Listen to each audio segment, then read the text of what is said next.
આપવાનું કામ કરે છે. ધોરણ 1 થી 12 અને ત્યાર પછીનું કોલેજ શિક્ષણ આપણે ફ્રી ઓફ ચાર્જ આપીએ છીએ. સાથે સાથે કોઈ બાળક દૂરના પ્રદેશમાં હોય ને તો એને રહેવા મૂકવાની સગવડ આપણે ત્યાં છે. છોકરાઓની હસ્તે અને છોકરીઓની હસ્તે આપણે ત્યાં અત્યારે 140 છોકરા છે જે હાલમાં તાલીમ રહી રહ્યા છે. શિક્ષણની સાથે સાથે આપણે આ બધી તાલીમ આપીએ છીએ. ઘર વપરાશની વસ્તુઓ, ખુરશી કેરી કરવાનું કામ, ઓફિસની તમામ પ્રકારની ફાઇલો, રાખડી બનાવવાનું કામ, આ બધું આ રહેલું એની આપણે તાલીમ આપીએ છીએ કે જેથી અમારે ત્યાંથી તાલીમ લીધેલો દિવ્યાંગ બાળક એ પોતાના પર પગભર થઈ શકે અથવા એ પોતાનો બિઝનેસ ચાલુ કરી શકે. એ અમારો હેતુ છે સંસ્થાનો. અમારા આવા કોઈ તમારા ધ્યાનમાં બાળક હોય અંધ અથવા અપંગ, અમને કોન્ટેક્ટ કરાવો, અમે એ લોકોની ઘરે સુધી આવશું. એ લોકોને જે પણ લાભ મળશે અમે લાભ પહોંચતા કરશું. મારી સંસ્થા 1978થી સ્ટાર્ટ કરી હતી. જે તમે પહેલો પિક્ચર જોઈ રહ્યા છે એ રામભાઈ પટેલે સન્માન કર્યું છે અમારા સાહેબનું. આપણા દિવ્યાંગ અને પોતે પણ ઢોળિયા પટેલ હતા અને અંધ હતા. 1970માં એ પોતે અંધ થયા ને એ પછી એમણે લાઈફ આગળ કઈ રીતે વધે એ એમણે જોયું અને એમને પણ થયું કે આવા વિસ્તારમાં ઘણા એવા બાળકો હશે જેને કંઈક ઓપ્શન નહીં મળ્યું હોય, ઓપોર્ચ્યુનિટી નહીં મળી હોય, તો એમને શિક્ષણ કઈ રીતે અપાય. તો સંસ્થા સ્ટાર્ટ કરી 1978 અને પછી ત્યારથી 150 જેટલા બાળકો એવરી યર ત્યાં રહીને એજ્યુકેશન લે છે, આ રીતની ટ્રેનિંગ લે છે. અમારી સંસ્થામાંથી 6 જણા એવા છે જે ઇન્ડિયન નેશનલ ક્રિકેટ ટીમમાં રમે છે. ફૂટબોલ પ્લેયર છે. એવી રીતે ઘણા બાળકોનું પુનર્વસન થયું છે. એમાં 100થી વધારે જેટલા ટીચર્સ બન્યા છે, ઘણાને ગવર્મેન્ટ જોબ્સ મળી છે. એ રીતે કામ કરી રહ્યા છે. અને સાહેબનું પણ ગયા વર્ષે 3 ડિસેમ્બર હસ્તે સન્માન થયું અને 3 ડિસેમ્બરે એ ડેવલપ થયા. એકચ્યુઅલી 3 ડિસેમ્બર એટલે વિશ્વ વિકલાંગ દિન. એટલે એમનું એવું કહેવામાં આવ્યું કે જે માણસે આટલું બધું કામ દિવ્યાંગો માટે કર્યું એ દિવસે એમનું મૃત્યુ પણ થયું. એટલે બહુ મોટું અમારા માટે એક પ્રાઉડ લેવાની વાત છે કે સાહેબે બહુ બધું કામ કર્યું ને સાહેબની હું દીકરી છું. બીજી એક તમારા થકી કંઈક અમારો મેસેજ જતો હોય તો અમારી જે એનજીઓ ચાલે છે મોટે ભાગે ડોનેશન પર નિર્ભર હોય છે. એટલે બને ત્યાં સુધી કોઈ તમે આ ખબર પહોંચાડો કે અમે આ દિવ્યાંગ બાળકોને આ કામ ફ્રી ઓફ ચાર્જ આપતા છે કે જેથી તમે ડોનેશન આપો તો અમે બાળકો સુધી એનો લાભ પહોંચાડી શકીએ. આ બધી તાલીમ આપવાનો બી ખર્ચો થાય છે. મેન્ટેનન્સ કરવાનું કામ, બાળકોને પહોંચાડો લાવવા મૂકવાનું કામ.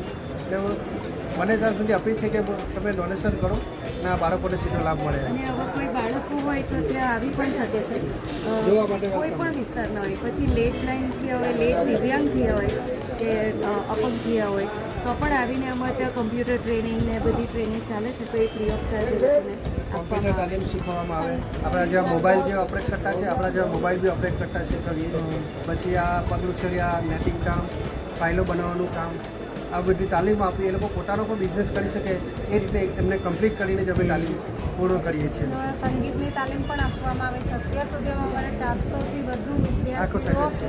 સંગીત વિશારદ સુધી પાસ થઈને ગવર્મેન્ટ જોબ મેળવી છે. ગુજરાતમાં ફર્સ્ટ સ્માર્ટ લેબ આપણું વલસાડમાં બનાવવામાં આવ્યું છે. જે બેઝિકલી એ લોકો જેનાથી જાતે બ્રેલ પણ શીખી શકે. આ બ્રેલ લિપિ છે એ લોકોને. આ રીતના અક્ષર બનાવે ટચ એન્ડ ફીલ એ લોકો ટચ કરે અને ફીલ.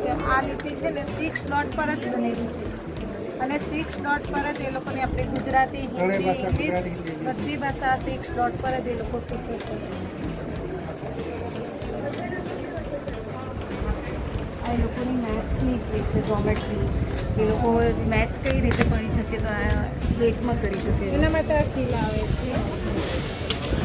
આ એકચ્યુઅલી મેથ્સ માટેના આ ખીલા આવે છે અને એ ખીલાના એ લોકો આ રીતે લખે તો 1 થાય. એને છે ને થોડું ટર્ન કરવાનું આવે છે. આ ટર્ન કરીને એ લોકો શીખે ને તો 2 બને છે. એટલે ગણતરી માટે બધું માઇન્ડથી ચાલે એમ કે એ લોકો યાદ રાખવાનું છે ને. આ નિશાની છે એ લોકોની, આ જે નિશાની છે ને આ નિશાની એનાથી એ લોકો 1 પછી 2 હોય તો થોડુંક ટર્ન કરવાનું તો એ રીતે એ લોકો શીખે છે ને. બ્રેલ એવી લેંગ્વેજ છે ને કે કોડ લેંગ્વેજ જેવું જ છે કે શીખવાનું બી બહુ ડિફિકલ્ટ છે એવું છે. તમને જોઈને સમજ નહીં પડે તો બસ પહેલાં તો કેમ પણ એ લોકોને આવડી જાય છે. એ લોકો પિકઅપ કરી આ ટચ એન્ડ ફીલ આપણે હિન્દીમાં અ લખવું હોય તો પહેલું જે ડોટ્સ આવે ને, બતાવો એટલે ખ્યાલ આવશે. આ આપણું ગુજરાતી આ છે ને 6 ડોટ્સ, પહેલું, બીજું, ત્રીજું, ચોથું, પાંચમું, છઠ્ઠું. હવે આપણે ગુજરાતીમાં ક શીખવું હોય તો પહેલું ડોટ્સ અને ત્રીજું ડોટ્સ, એટલે કે પહેલું અને ત્રીજું જે ડોટ્સ મૂકીને તો ક થાય છે. એવી જ રીતે ચોથું અને છઠ્ઠું, આ જે 6 ડોટ પર જ છે લેંગ્વેજ, હવે ચોથું અને છઠ્ઠું મૂકે તો ખ થાય. એવી જ રીતે પહેલું, બીજું, ચોથું, પાંચમું તો ગ થાય. એ રીતે આ 6 ડોટ પર જ બનેલી છે.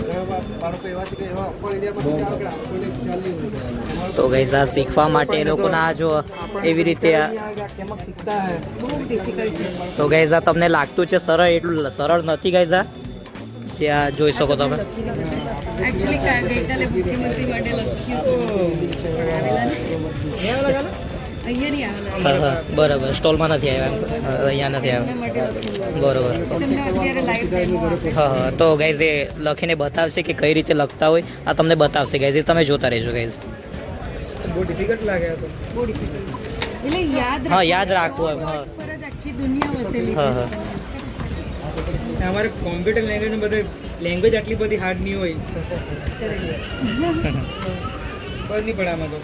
ત્યારે હવે મોટે ભાગની use લેંગ્વેજ કરેલું આપણે પણ લખે છે ત્યારે લખતી વખતે જમણીથી ડાબી બાજુ લખાય છે, અને જ્યારે વાંચવાનું હોય ત્યારે પેજ પલટાવીને ડાબીથી જમણી તરફ.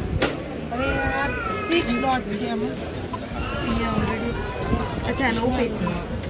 6 ડોટ. હવે અહીંયા છે ને આ ખાંચો એ લોકોને આપેલો હોય એટલે પહેલું, બીજું, ત્રીજું, ચોથું, પાંચમું, અને છઠ્ઠું. આ શીખ્યું. હવે અહીંયા પહેલું અને ત્રીજું કરે તો કમળનો ક. ગુજરાતીમાં કમળ હવે અહીંયા ચોથું અને છઠ્ઠું ટપકું કરે તો ખ થાય. એવી જ રીતે એ લોકો લેંગ્વેજ હવે આ અહીંયા કાણું પડ્યું. કાણું પડ્યું. હવે પેજમાં ત્યારે ડાબીથી જમણી એટલે હા, કે એને એ લોકો ઉત્સવ. touch and feel. હા હા સ્પર્શથી બધું વાંચે બધું. હા બરાબર નુકસાન હોય ને ખ્યાલ આવવું જોઈએ. બરોબર. ગામની સંસ્થા છે વલસાડમાં. એટલે એ લોકોનું જે ભવિષ્ય મેઇન જે છે તે આ 6 ડોટ પર જ આના પાસે જ છે. બરોબર.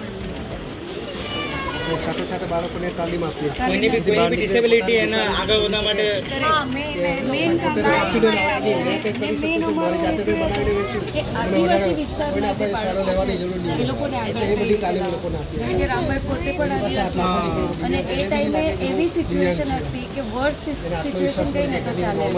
એમણે જે અમને બધી વાતો કરી છે કે ઘણાને કોથળામાં પણ રાખતા કે પછી મારી પણ નાખતા, એવી પણ સિચ્યુએશન આવી છે કે અંધ છે તો એ શું કરી શકશે, અપંગ છે તો શું કરી શકશે. પણ એમણે એક એવો સ્ટાર્ટઅપ કર્યું ત્યારે 1978માં કે ભાઈ આવા બાળકોને આપણે આગળ લાવવા જ.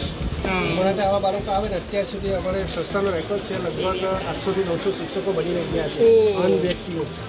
સાથે સાથે સંગીત માસ્ટર બી બન્યા છે. આપણે ત્યાં સંગીત વિશારદની તાલીમ ચાલે છે, નોર્મલ હોય છે કોઈ બી હોય એમને વેલકમ શીખવા માટે બી. અને એ થકી બી ઘણા બાળકો આજે નોકરી મેળવી ચૂક્યા છે. જેમ તમને કીધું 6 ખેલાડી આપણા ઇન્ટરનેશનલ ક્રિકેટમાં રમતા છે, એક ફૂટબોલ પ્લેયર છે, આપણે ત્યાં ચેસ બી રમાડીએ, ક્રિકેટ બોલ બી રમાડીએ, બધું જ free of charge. Thank you.